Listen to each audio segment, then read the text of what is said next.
চিরুনির উপরে সূরা ফাতিহা 3 বার পরে ফু দিলে কি হয় জানলে আপনি অবাক হয়ে যাবেন। আমরা কিন্তু অনেকেই চিরুনি ব্যবহার করি, বিশেষ করে মা বোনরা যারা আছে তারা আমরা অনেকেই চিরুনি ব্যবহার করি। আবার অনেক মা বোনদের মাথায় অনেক সমস্যা থাকতে পারে, মাথা ব্যথা হয় এবং মাথার চুল উঠে যায়, চুলের গোড়া নরম হয়ে গেছে, চুল বারবার উঠে যায়।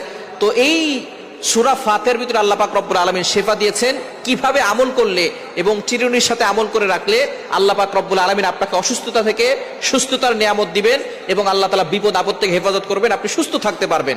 এটা কিভাবে পড়বেন আমি এখনই জানিয়ে দেব। তবে সূরা ফাতিহার ভিতরে যে শিফা আছে এটা আমরা অনেকে জানি না। কোরআনুল কারীমের ভিতরে আল্লাহ পাক রব্বুল আলামিন শিফা রেখেছেন। আল্লাহ পাক রব্বুল আলামিন নিজে বলে দিয়েছেন 15 নম্বর পারা 9 নম্বর পৃষ্ঠার 2 নম্বর লাইন, সূরা বনী ইসরাঈলের 82 নম্বর আয়াত আল্লাহ বলছেন ওয়ানুনাজ্জিলু মিনাল কুরআন মা হুয়া শিফাউ ওয়া রাহমাতুল লিল মুমিনিন।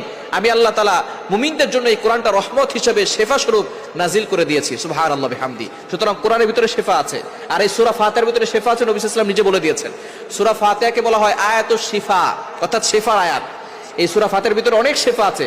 আপনার পেটে ব্যথা, আপনার যে কোনো জায়গায় ব্যথা হচ্ছে, আপনি সূরা ফাতিহা 7 বার করে পানিতে ফু দিয়ে খাবেন, দেখবেন আল্লাহ তাআলা ব্যথা কমিয়ে দিয়েছেন। আপনি অসুস্থ, প্রচন্ড জ্বর, সূরা ফাতিহা 7 বার করে পানিতে ফু দিয়ে খাবেন। অবশ্যই ইয়াকিন থাকতে হবে, বিশ্বাস থাকতে হবে যে আল্লাহ তাআলা আমাকে এই সূরা ফাতিহার মাধ্যমে শিফা দান করবে। আপনি খাবেন, দেখবেন আল্লাহ তাআলা শিফা দিয়ে দিবেন। সুতরাং ইয়াকিনের সাথে বিশ্বাসের সাথে আমল করবেন।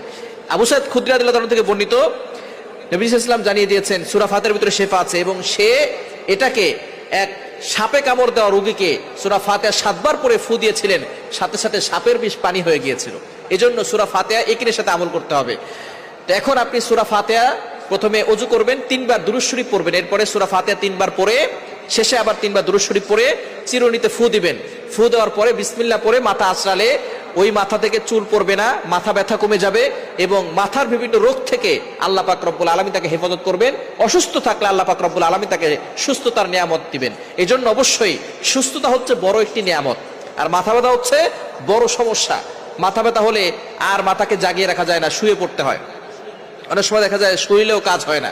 এজন্য অনেক সময় দেখবেন মাথা ব্যথা হয় এবং মাথার বিভিন্ন সমস্যার কারণে চুল পড়ে যায়। তো সূরা ফাতিহা পরে যদি চিরুনিতে ফু দিয়ে আপনি মাথা আঁচড়ান, তাহলে দেখবেন আপনার চুল পড়া বন্ধ হয়ে যাবে এবং মজবুত হবে গোড়া এবং আপনার মাথার সকল সমস্যা দূর হয়ে যাবে। আল্লাহ তাআলা আমাদের সকলকে সূরা ফাতিহার মাধ্যমে শিফা দান করুক। সকলে বলেন আমিন।